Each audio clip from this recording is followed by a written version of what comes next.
Hello everyone. Let's learn today how to highlight the rows and column based on the selected cell. What we want to do, suppose we select this particular cells, then row number 9, 10, 11, 12 and column F should be entirely highlighted. So how we can do? Let's see. The Select the sheet on which you want to apply the Excel macro for this.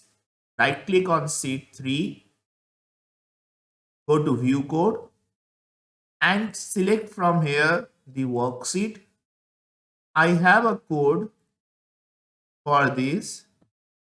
I will provide this code in the pin comment.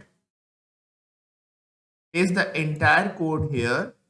Now minimize it, and now you can see if I select this particular cell, it highlight the column number C and row number 7.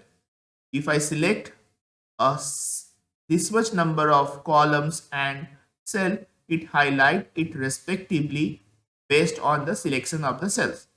So this is how we can use the Excel macro to highlight respective column and rows for the selected cells.